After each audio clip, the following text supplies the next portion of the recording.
Hello student, good evening to all of you students. आज के class में हमें अपने टेक्सटाइल ब्रांच के क्विक रिवीजन की जो क्लास हम लोग कंटिन्यू कर रहे हैं, उसमें से जो क्लासिफिकेशन हमने टेक्सटाइल में जो फाइबर का क्लासिफिकेशन हमने पढ़ा है, उसके बारे में एक एक सीक्वेंस से हम अपनी क्लास को कंटिन्यू आगे बढ़ाएंगे। आपका टीचिंग का एग्ज़ाम है, चाहे वो टीएसटी पीएचडी का, नेट जेआरएफ का, असिस्टेंट प्रोफेसर का, या फिर पर्टिकुलर किसी भी स्टेट का आरपीएससी फर्स्ट ग्रेड का हो, या फिर किसी भी स्टेट का प्रवक्ता लेवल का टीएसटी पीएचडी कोई भी एग्ज़ाम हो, वो सभी एग्ज़ाम के लिए शॉर्ट रिवीजन के लिए हम लोग इस क्लास को कंटिन्यू कर रहे हैं। तो आज की क्लास में हमें अपने फाइबर्स की शुरुआत करनी है। जो फाइबर है यानी कि वस्त्र विज्ञान की सबसे सूक्ष्म इकाई क्या है? रेशा है। वो रेशा का जब हम वर्गीकरण करते हैं तो एक सीक्वेंस से जितने भी उसकी प्राप्ति के स्रोत के आधार पे हैं, उन सभी का अध्ययन हम अपनी इस आज की क्लास में करेंगे। तो चलिए देर ना करते हुए हम अपनी क्लास की शुरुआत करते हैं। और इसके पहले आप लोग ये ध्यान रखिएगा कि आपको क्लास ये अगर हमारी अच्छी लग रही है, ये क्लास हमारी नहीं है बल्कि किसकी है? आप लोगों की है, क्योंकि ये क्लास आप लोग के लिए बहुत ही हेल्पफुल है। तो इस क्लास को हमारा ना समझ करके, अपना समझ करके आप अपने फ्रेंड सर्कल में भी शेयर करिए, जिससे कि सभी लोग अपने नोट्स को तैयार कर सकें, अपने रिवीजन को अच्छे से कर सकें। अगर आप चैनल पे नए हैं तो चैनल को सब्सक्राइब कर दीजिएगा, अपने फ्रेंड सर्कल में भी शेयर कर दीजिएगा, ठीक है। तो चलते अपनी क्लास की शुरुआत करते हैं। हम सबसे पहले हम जिस फाइबर की बात करेंगे वो कौन सा होगा? अपना प्राकृतिक जगत का होगा। प्राकृतिक जगत में क्या होगा? जो है वानस्पतिक जगत। वानस्पतिक जगत यानी कि सेलुलोजिक रेशा। सेलुलोजिक रेशे के भी 3 पार्ट हमने बताए हैं, जिसमें से बीज, तना और पत्ती में बताया था। बीज का सबसे पहला रेशा क्या है? कपास है, और दूसरा क्या है? कापूक। तो सबसे पहले हम किसकी बात करेंगे? कपास रेशे की बात करेंगे। देखिए, कपास की इंग्लिश होती है कॉटन। आप सब गांव में अगर रह रहे हैं तो आपको सबको पता ही होगा कि कपास क्या है। अगर कपास के नाम से नहीं जान रहे, कॉटन नहीं जान रहे, रुई का नाम सुने ही होंगे गाँव में। रुई तो कोई अजनबी चीज़ है नहीं। दिया बाती बनाने के लिए आप रुई का प्रयोग करते हैं। वो रुई, कॉटन आपको कहाँ से मिल रही है? कपास नामक पौधे से प्राप्त हो रहा है। कपास की इंग्लिश क्या है? कॉटन है।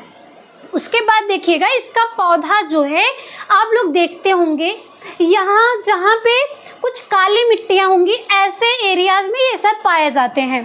लेकिन यहाँ पे आपको गांव में 1-2 पौधे से मतलब नहीं है। यहाँ आप जो है पूरे वस्त्र विज्ञान के लिए आपको उत्पादन करना है, वस्त्र बनाना है। आपको सिर्फ दिया बाती नहीं बनानी है उससे कि थोड़ा सा एक पेड़ कहीं से मिल गया उतने से काम हो जाएगा, बल्कि आपको वस्त्र बनाना है उससे। तो उसके लिए थोड़ा लंबा प्रोसेस रहेगा। तो इसमें ज़्यादा थियरी नहीं है, सिर्फ वही पॉइंट टू पॉइंट आप नोट करते जाइए जो आपके एग्जाम में प्रीवियस ईयर में बार बार पूछा गया है। और आपके कपास के लेसन से जितने भी पॉइंट उठने वाले हैं वो सभी पॉइंट हमने इस क्लास में कवर किया है। देखिएगा, कपास की इंग्लिश क्या है? कॉटन। ये जो कॉटन है ये प्राकृतिक जगत का रेशा है। प्राकृतिक जगत से प्राप्त रेशे को ही क्या कहते हैं आप? इसमें वनस्पतियां हैं, उसके बाद प्रोटीन है, और इसके साथ ही साथ खनिज है। उस खनिज में से जो वानस्पतिक रेशा है उसी को हम सेलुलोजिक रेशा कहते हैं। प्राकृतिक के बाद यहाँ पे जो आप सेलुलोज देख रहे हैं, सेलुलोज के साथ ही साथ यहाँ पे आप वनस्पति भी लिख लीजिए, क्योंकि वनस्पतियों से ही जो प्राप्त रेशे होते हैं उन्हीं को सेलुलोजिक रेशा कहा जाता है। इसके बाद सेलुलोजिक से बीज से प्राप्त हो रहा है। और ये जो रेशा है ये विश्वव्यापी रेशा, यानी पूरे विश्व में ये विख्यात है। इसकी महत्वता जो बताई जा रही है वो पूरे विश्व में विख्यात है। और इसका जो संगठन है, यानी कि अगर ये विश्वव्यापी है रेशा, तो इसमें कुछ खास बात होगी। और ये सफ़ेद सोना के नाम से जाना जाता है। जिस प्रकार से सोना होता है उसी प्रकार से सफ़ेद सोने के नाम से कपास को जाना जाता है। और इसका जन्मदाता देश की अगर बात करें, एग्जाम में आपके पूछा जाता है कि रेशा कौन सा है, ये सफ़ेद सोना कौन सा रेशा होता है, तो कपास सिलेक्ट करेंगे। अगर पूछा जाता है कि कपास का जो उत्पादन देश है वो कौन से देश को माना जाता है, तो आप उसमें बात करेंगे अपने भारत देश। अपना भारत देश ही क्या है, कपास का जो उत्पादक देश माना जाता है। और ये जो सेलुलोजिक रेशा है, इसका संगठन आपसे एग्जाम में पूछा जाता है कि जो अपना सेलुलोज है ये किस किस चीज़ों से, कौन कौन से तत्व से मिले हुए हैं, तो कार्बन है, हाइड्रोजन है और फिर ऑक्सीजन है। CHO ये तीनों क्या है, आपके कपास के संगठन में पाए जाते हैं, इसलिए ये तीनों नाम याद रखिएगा, कार्बन, हाइड्रोजन और ऑक्सीजन, ये आपके कपास यानी कि सेलुलोजिक रेशे में पाया जाता है। ठीक है, आगे देखिए, जन्मदाता देश अगर अपना भारत है, भारत देश है, तो भारत में किन राज्यों में अधिक खेती की जाती है, किसकी, कपास की।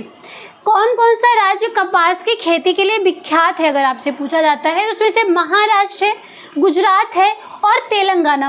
ये जो 3 राज्य हैं ये बहुत ही फेमस है, किसके नाम पे, कपास यानी कि सफ़ेद सोना, विश्वव्यापी रेशा, या फिर जो मानव से संबंधित है, मानव का मित्रवत रेशा, इसे मानव मित्रवत रेशा भी कहा जाता है। क्यों, ह्यूमन फ्रेंडली, जो मानव जातियां हैं अपनी, उनसे फ्रेंड के जैसा व्यवहार है। जिस प्रकार से किसान का मित्र क्या है, खेत में केचुआ होता है, उसे किसान का मित्र कहा गया है, उसी प्रकार से मानव का मित्र इसे क्यों कहा गया, क्योंकि मानव जो है वो क्या है, इसके साथ बहुत ही आराम महसूस कर रहा है। जिस प्रकार से आप जो है किसी के साथ जो असहज महसूस कर सकते हैं, लेकिन अपने मित्रों के साथ आप एकदम फ्रेंडली रहते हैं, एकदम फ्री होकर रहते हैं, कोई डर नहीं, कोई प्रॉब्लम नहीं है। उसी प्रकार से कपास का जो रेशा है, इससे बने हुए जो वस्त्र हैं वो आपके सूती वस्त्र कहलाते हैं, और सूती वस्त्र जो है मानव के लिए बहुत ही आरामदायक होता है, तो इसलिए इसे मानव मित्रवत रेशा कहा गया है। इतना समझ में आया। एक एक पॉइंट को आप नोट करिएगा, एग्जाम में यही से सारे क्वेश्चन पुटअप किए जाते हैं, और हम आपको बार बार ये बात बता रहे हैं कि आपको थियरी लेंदी नहीं बताया गया है यहाँ क्लास में, सिर्फ और सिर्फ वो पॉइंट बताया गया है जो आपके एग्जाम में आता है। प्रीवियस ईयर का प्रैक्टिस सेट आप उठा के देखिएगा, चाहे वो यूथ का हो या फिर किसी भी पब्लिकेशंस का हो, तो उसमें आपको यही सारी चीज़ें देखने को मिलती हैं। एक एक पॉइंट आप नोट करिए और इसको लिखते जाइए। इसमें पूछा जाता है आपसे कि कॉटन का सबसे प्रसिद्ध ब्रांड कौन सा है, फेमस ब्रांड कौन सा है, तो उसका नाम है कस्तूरी कॉटन। कस्तूरी कॉटन जो है वो सूती वस्त्रों में सबसे प्रसिद्ध ब्रांड होता है। ठीक है, आगे देखिएगा, अगर हम जब देख रहे हैं कि ये कपास इसकी खेती होती है, इसकी खेती की जा रही है, ये जो है वो सेलुलोज है, वनस्पतियों से प्राप्त, तो इसकी खेती भी की जाएगी, और इसकी खेती जब की जा रही है तो इसका खेती का समय कितना होता है, तो खेती का जो इसका चक्र है वो 1 वर्ष का है। 1 वर्ष यानी कि 1 वर्ष में कितना लगता है समय, 1 वर्ष में कितना दिन होता है, 365 दिन होता है, लेकिन उसे खेत की तैयारी के लिए और सारी चीज़ को लेकर के इसे 365 दिन 1 वर्ष माना गया है। अगर 1 वर्ष ऑप्शन में है तो आप 1 वर्ष सिलेक्ट करिएगा, लेकिन अगर दिन में 220 दिन दिया गया है तो आप ऑप्शन में जो है 220 दिन को ही सिलेक्ट करेंगे। इतना ध्यान दिया आप लोगों ने। और आगे ये देखिएगा, अगर हम इसके पौधे की बात करें तो इसका पौधा जो है वैसे नॉर्मल, अगर आप गांव में देख रहे होंगे कहीं नालियों की जगह पे या फिर काली मिट्टी है कहीं पे, कहीं बहुत जो है दबी हुई मिट्टी होगी, तो वहाँ पे आप देखते होंगे जो कपास का पौधा बड़ा बड़ा पौधा होता होगा, आप जितने बड़े होंगे उससे बड़ा होगा। लेकिन इसका जो नॉर्मल है, जो खेती वस्त्रों के उत्पादन के लिए की जा रही है, उसका पौधा नॉर्मली 3 से 5 फीट का पौधा होता है। ये ध्यान दिया आपने। और इसके बाद देखिएगा, इसकी मिट्टी की बात करें तो इसके लिए काली मिट्टी बहुत ही इम्पॉर्टेंट होती है। कपास की खेती के लिए उपयुक्त मिट्टी कौन सी होती है, काली मिट्टी होती है। और इसकी जलवायु की बात करें तो उष्णकटिबंधीय जो जलवायु है वो इस खेती के लिए बहुत ही महत्वपूर्ण होती है। इसके बाद देखिएगा, ये तो हो गया आपका जो है नॉर्मल जो क्वेश्चंस पुटअप किए जाते हैं। अब आगे आपको अलग से विशेषता, इसके भौतिक विशेषताएं, रासायनिक विशेषताएं, इस प्रकार से आपको अलग अलग नहीं बताया जाएगा, सिर्फ और सिर्फ पॉइंट टू पॉइंट इसी में आप जोड़ करके मुख्य पॉइंट ही आपको पढ़ने हैं, क्योंकि ये एग्ज़ाम के पहले आप जो रिवाइज कर रहे हैं उसके लिए है। ये थियरी में मत जाइए। इसलिए आप इसी में पॉइंट टू पॉइंट नोट करते जाइए। ये जो रेशा है कपास, ये क्या है, ताप का सुचालक है, यानी कि इसको अगर आप इस बने हुए वस्त्र को धारण करते हैं तो आपको इसमें गर्मी ज़्यादा महसूस नहीं होती है। इसलिए गर्मियों के मौसम में ज़्यादातर क्या आपको पहनने के लिए आरामदायक होता है, सूती वस्त्र होता है। इसके बाद देखिएगा, सूती मिल का जो कारखाना है वो जो सबसे पहले अपने भारत में बना था, क्योंकि भारत ही तो इसका जन्मदाता देश है। और जब भारत में सूती मिल का कारखाना बना, वो कब बना, सन 1818 ईस्वी में बना था। कहाँ पे, कोलकाता में। आपसे पूछा जाता है सबसे पहला जो सूती मिल का कारखाना है वो कब बना, तो 1818 ईस्वी। कहाँ पे बना, कोलकाता में बना। ये याद हुआ। एक एक पॉइंट को आप ध्यान देते जाइएगा। इसके बाद देखिएगा, इसमें प्रत्यास्थता का अभाव होता है। प्रत्यास्थता का मतलब है किसी वस्तु को अगर आप दबा रहे हैं तो वो दब जाएगा, लेकिन इसमें प्रत्यास्थता का अभाव होता है, ये दबाने पे दबता नहीं है। इसके बाद है, दबाने पे दबने का मतलब क्या है कि अगर इसमें ऐसा नहीं है कि इसके वस्तु को आप दबा दीजिए, ये बहुत सारा दब जाएगा, फिर छोड़ दीजिए, अपने फिर से उसी रूप में आ जाएगा, ऐसा नहीं है। आप देखते होंगे इसमें जो है इसके वस्त्र बहुत जल्दी सिकुड़ भी जाते हैं, इसलिए इस पर ढेर सारी परिचर्चाएँ भी की जाती हैं। वस्त्र तैयार होने के बाद इस पर जो है माड़ वगैरह लगाया जाता है, जिससे वस्त्र में कलफ दिया जाता है, माड़ दिया जाता है, कलफ लगाया जाता है, जिससे कि ये वस्त्र जो है कड़ा हो सके। जब आप सूती वस्त्र एक बार मार्केट से ले आते हैं तो वो कड़ा कड़ा रहता है। क्यों, क्योंकि उसमें कलफ का परिसज्जा किया गया होता है। आगे परिसज्जा के चैप्टर में ये सारी चीज़ें आपको डिटेल में बताई जाएंगी, लेकिन प्रेजेंट टाइम में आज से कपास से उठने वाले क्वेश्चंस को ध्यान से पढ़ लीजिएगा। और इसमें देखिएगा, इसमें चमक होती है, मजबूती भी होती है और अवशोषकता का भी गुण पाया जाता है। गर्मियों के मौसम में सूती वस्त्र पहनने के लिए बहुत आरामदायक होता है, क्योंकि इस समय गर्मियों में जो है इतने पसीने जो शरीर से बाहर निकलते हैं उसको एब्जॉर्ब भी कर लेता है। कौन वस्त्र, सूती वस्त्र। और ये बहुत ही आरामदायक होता है और ठंडक भी प्रदान करता है। देखिएगा, इसे चमक देने के लिए बहुत ही इंपॉर्टेंट पॉइंट है, आगे आपको परिसज्जा में फिर से पढ़ाया जाएगा, लेकिन ये ध्यान रखिएगा आप लोग कि इस पे चमक देने के लिए मर्सराइजिंग प्रक्रिया की जाती है। क्या कहते हैं, मर्सराइजिंग। मर्सराइजिंग एक ऐसी परिचर्या है जो सूती वस्त्रों पर की जाती है, और इसके साथ ही साथ ये क्यों की जा रही है, तो आप बताएंगे चमक प्रदान करने के लिए। वस्त्रों को कड़ा करने के लिए क्या परिचर्या की जा रही है, कलफ का प्रयोग किया जा रहा है। ठीक है, ये भी पॉइंट को आप नोट कर लीजिएगा। आगे देखिएगा, गीली अवस्था में जब सूती वस्त्र होता है तो इसकी मजबूती जो है 30% बढ़ जाती है। जितनी इस वस्त्र की मजबूती है उससे भी 30% बढ़ जाती है जब यह गीली अवस्था में होती है, यानी कि जब यह वस्त्र भीग जाता है। इसके बाद ये फफूंदी जल्द लगती है। क्यों फफूंदी जल्द लग रही है, क्योंकि ये सेलुलोज से प्राप्त होने वाला रेशा है। ठीक है, तो यहाँ पे इस वस्त्र में फफूंदी जल्दी लग जाती है। आगे देखिएगा, अगला पॉइंट है, रंग पक्का करने हेतु तो नमक व फिटकरी का प्रयोग किया जाता है। इसका मतलब है, अगर आप ग्रेजुएशन में पढ़े होंगे, प्रैक्टिकल भी किए होंगे कि कपास के बने हुए जो आपके वस्त्र हैं, आपको रंगाई छपाई ये सब परिचर्चाएं जो है ग्रेजुएशन में पढ़ाया जाता है, सिलेबस में दिया गया है, आप सब किए भी होंगे। वहाँ भी आपको पेंटिंग करनी बताई जाती है, रंगाई करनी बताई जाती है, खास करके बांधनी विधि के द्वारा, या फिर नॉर्मल ही आप डायरेक्ट कोई रंगाई करते हैं।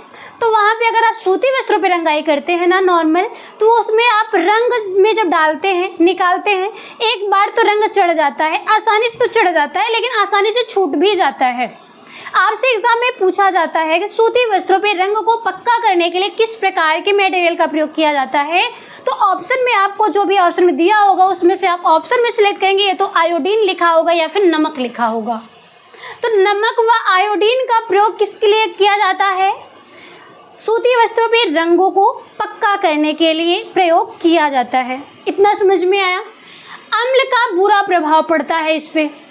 अम्ल का बुरा प्रभाव का मतलब है कि किसी भी प्रकार के आप ब्लीचिंग का अगर प्रयोग कर रहे हैं, ब्लीचिंग का मतलब है कि आपके वस्त्र पे किसी प्रकार का दाग धब्बा पड़ा हुआ है, उसको छुड़ाने के लिए जिस भी केमिकल्स का आप प्रयोग करें वो क्षार युक्त होना चाहिए, ना कि अम्लयुक्त होना चाहिए। अगर वो अम्लीय प्रभाव का होगा तो अम्ल का इस वस्त्र में बहुत ही बुरा प्रभाव पड़ता है। इसलिए आपको ब्लीचिंग करते समय भी उस मटेरियल का ध्यान रखना चाहिए कि वो क्षारयुक्त है या फिर अम्लीय है। और ध्यान रखिएगा, अम्ल का बुरा प्रभाव आप इस एग्जाम्पल में देख सकते हैं कि जो है आप वस्त्रों को धारण करते हैं गर्मियों के मौसम में जब, तो पसीने हो जाते हैं।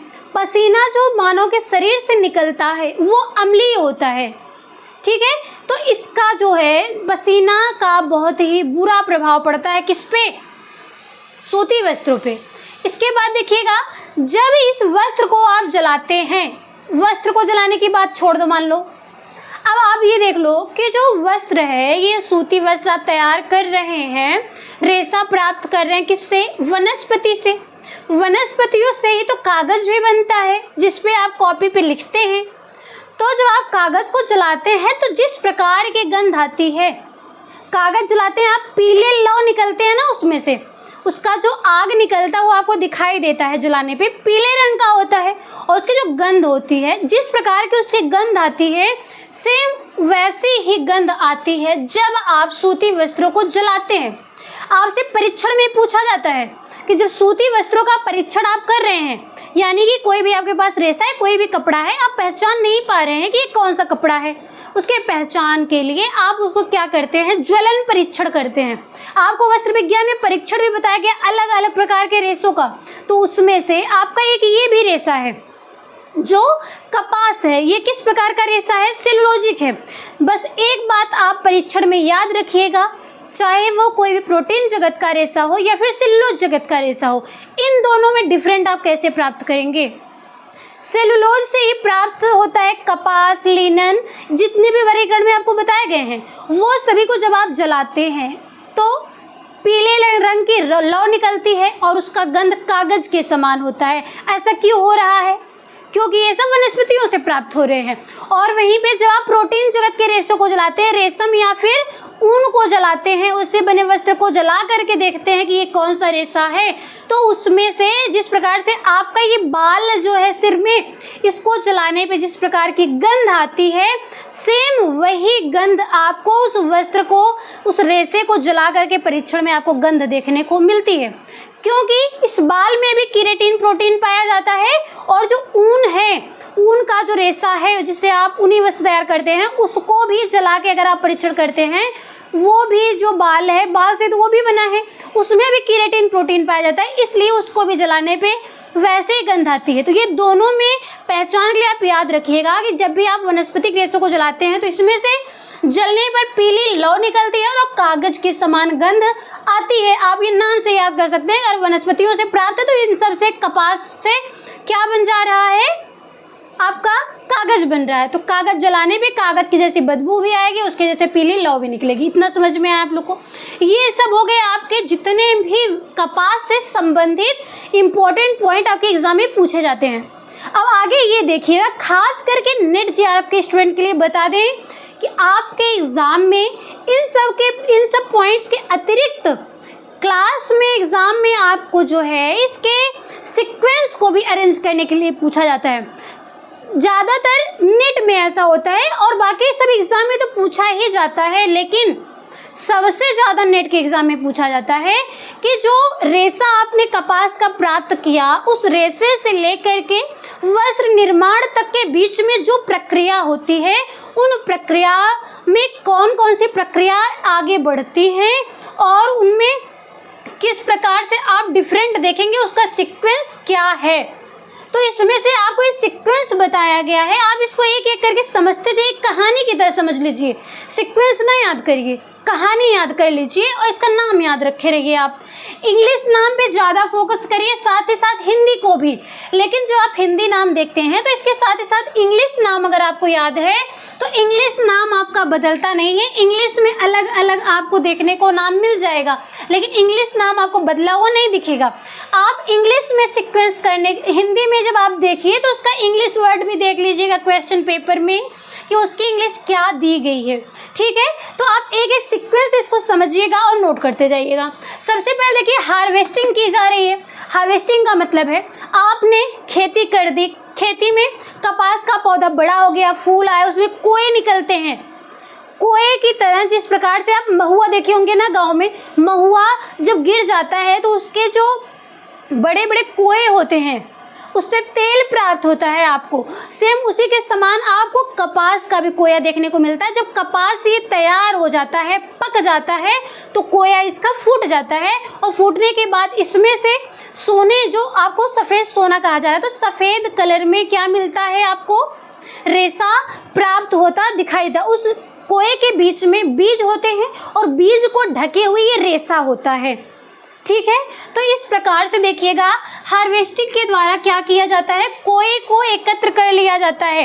या तो ये तो आप हार्वेस्टिंग देख लीजिए या फिर कोए एकत्र करना, ये दोनों में से कोई भी हो सकता है। ठीक है, इसके बाद है गिनिंग प्रोसेस। गिनिंग प्रक्रिया आपसे पूछी जाती है कि गिनिंग क्या होती है। जब आपसे पूछा जाए कि गिनिंग प्रक्रिया क्या है, तो आप बताएंगे कि बीज से रेशे को अलग करने की जो प्रक्रिया होती है कपास में, वो क्या कहलाती है, गिनिंग प्रक्रिया कहलाती है।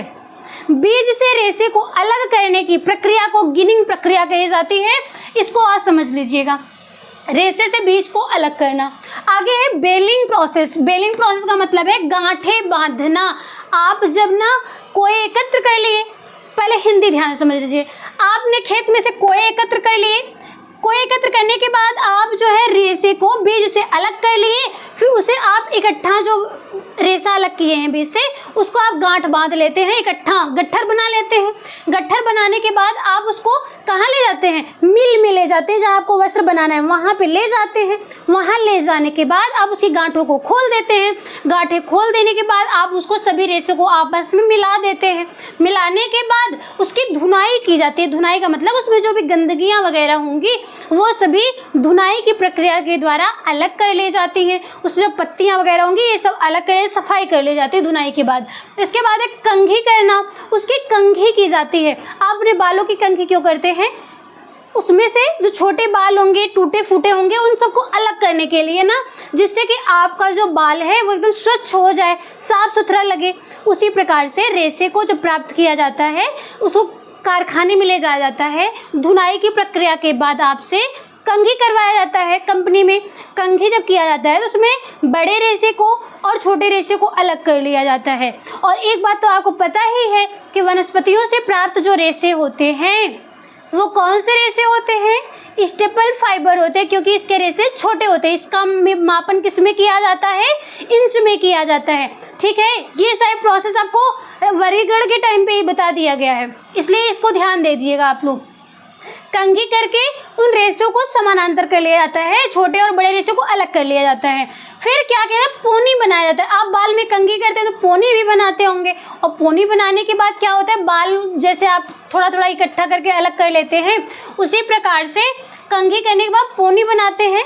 और उसके बाद उसे ले जाते हैं मशीन में, जिस मशीन के द्वारा कताई की प्रक्रिया की जाती है। कताई की प्रक्रिया कब की जा रही थी, आपने संरचना में पढ़ा है कि रेशे से धागा बनाने की जो प्रक्रिया होती है, इसके बीच में होने वाली जो प्रक्रिया है उसे कताई कहा जाता है। ठीक है, तो पोनी बनाने के बाद आप क्या करते हैं, रेशे की कताई करते हैं। जब कताई करके आपको धागा प्राप्त हो गया, फिर आप बुनाई कर लेते हैं। बुनाई जब आप कर लेते हैं तो आपको कच्चा कपड़ा प्राप्त हो जाता है। कच्चा कपड़ा जो आपको प्राप्त होता है वो कैसा होता है, किसी को पता है? हम बताते हैं आप लोग को। जो कच्चा कपड़ा प्राप्त होता है उसे ग्रे गुड्स के नाम से जाना जाता है। ग्रे गुड्स, करघे पर से उतरा हुआ जो कपड़ा होता है ना, बुनाई करते हैं, जब धागे से बुनाई कर लेते हैं आप लोग कारखाने में, तो क्या होता है, जो वस्त्र में प्राप्त होता है उसे ग्रे गुड्स के नाम से जाना जाता है। और इसका रंग कैसा होता है, मटमैला पीला रंग, मटमैले पीले रंग का होता है। क्यों मटमैला पीला हो जाता है वो, हमें तो सफ़ेद सोना जैसा प्राप्त हुआ, सफ़ेद रेशा प्राप्त हुआ था, क्योंकि उसकी ढेर सारी इसमें प्रक्रियाएं भी तो की गई हैं। आपने देखा कोई एकत्र किए, रेशे से बीज अलग किए, गांठें बांधे, उसे फैक्ट्री में ले गए, खोले, धुनाई किए, कंघी की, पोनी बनाए, कताई की, कताई के बाद बुनाई कर रहे हैं। अब बुनाई के बाद जब ऊपर से इतनी प्रक्रियाएं हुई हैं तो रेशा ऑफ कोर्स गंदा होगा ही, तो गंदा हो जाता है तो उसका कलर जो है वो मटमैले पीले रंग का हो जाता है। अब क्या करेंगे, इसको ऐसे तो पहनेंगे नहीं, तब इसमें ढेर सारी प्रक्रियाएं की जाती है जिसे परिसज्जा कहते हैं। परिसज्जा में क्या किया जाएगा, इस परिसज्जा में आपको रंगाई की जाएगी वस्त्रों की, रंगाई के बाद उसमें छपाई की जाएगी, कढ़ाई की जाएगी, ढेर सारे उसमें जो है जितने भी आर्टिफिशियल चीज़ें आप लगाना चाहें, जो भी तामा झामा लगाना चाहें सब हो जाएगा। आपको वस्त्र को आकर्षक बनाना है, वो सारी प्रक्रियाएं परिसज्जा के बाद वस्त्र को तैयार कर लिया जाता है। फिर आपको थान का कपड़ा प्राप्त होता है जो मार्केट में आपके लिए उपलब्ध होता है। फिर उसको क्या करते हैं, आप लोग ले जाते हैं दर्जी के यहाँ देते हैं या खुद से सिलते हैं, यानी कि शरीर के नाप के आकार का आप उसको बनाते हैं, तब उस वस्त्र को धारण करते हैं। इतनी सारी प्रक्रियाएं होने के बाद आपको एक स्वच्छ साफ सुथरा वस्त्र प्राप्त होता है। और यही भी एक प्रक्रिया कंप्लीट नहीं होती है, इसके बाद आपने वस्त्र अगर धारण किया है उसमें दाग धब्बे पड़ेंगे, आप उसको साफ सफाई करेंगे, किस प्रकार के केमिकल्स का प्रयोग कर रहे हैं वही सब आपको बताया गया यहाँ पे कि आपको जो है अम्लीय जो है इसमें अम्ल का बुरा प्रभाव पड़ता है, इसलिए आप जो है अम्ल का प्रयोग नहीं करेंगे। जिस भी ब्लीचिंग पाउडर का ब्लीच का प्रयोग करेंगे आप लोग उसकी सफाई के लिए। तो यहाँ पे जो भी प्रोसेस आपको बताया गया वो समझ में आया होगा, एक कहानी की तरह हिंदी में बताया गया, लेकिन इसके साथ साथ आप लोग इंग्लिश नाम भी याद रखिएगा। गिनिंग मतलब रेशे से बीज को अलग करना, बेलिंग मतलब है गांठें बांधना, ओपनिंग एंड ब्लेंडिंग, ओपनिंग मतलब उसको आप खोल रहे हैं, फैक्ट्री में मिला रहे हैं, कार्डिंग की प्रक्रिया का मतलब है धुनाई करना, कॉम्बिंग की प्रक्रिया यानी कि कंघी करना, स्लीवरिंग का मतलब होता है पोनी बनाना, स्पिनिंग लिखा होगा वहाँ पे आप क्या करेंगे, कताई। जब आप ऊन पढ़ेंगे तो वहाँ पे 2 बार कताई आप देखेंगे। भेड़ से बाल को जब अलग करते हैं वो कटाई होती है, उसको शेयरिंग कहते हैं, लेकिन उससे जब कताई के द्वारा आप जो है धागा बनाते हैं तो वो स्पिनिंग कहलाता है। इसलिए क्वेश्चन आप पढ़िएगा तो उसमें ऊन का है या फिर कपास का है वो भी कॉन्सेप्ट समझ लीजिएगा, और उसके साथ ही साथ कताई से पहले ये नाम देखने के बाद तुरंत इंग्लिश भी देख लीजिएगा। यहाँ पे स्पिनिंग लिखा है या फिर क्या लिखा है आपको, वहाँ पे कुछ और क्या देखने को मिल रहा है आपको, कटिंग किया गया है, बाल को काट करके अलग किया गया है, शेयरिंग प्रोसेस देखने को मिलता है। तो ये दोनों में अगर शेयरिंग लिखा है तो इसका मतलब वो कौन सी कताई है, भेड़ के शरीर से बाल को अलग करने वाला वो शेयरिंग प्रोसेस, वो काट के बाल को अलग किया गया है वो वाली कताई है। लेकिन रेशे से धागा बनाने की अगर प्रक्रिया होगी तो वहाँ स्पिनिंग लिखा होगा, ठीक है। इसलिए करें कि इंग्लिश नाम को ज़्यादा आप इंपॉर्टेंस दीजिएगा याद करने में। इसके बाद वीविंग का मतलब है बुनाई करना, बुनाई से आपने धागा प्राप्त कर लिया।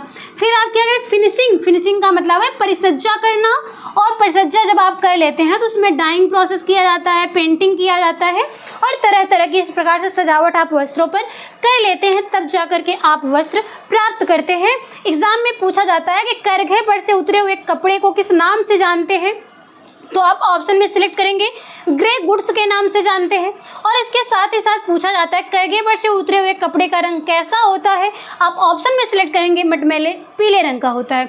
आई होप ये क्लास आपके लिए बहुत ही बेनिफिट रही होगी, एक एक पॉइंट को आप लोग अच्छे से समझ पाए होंगे।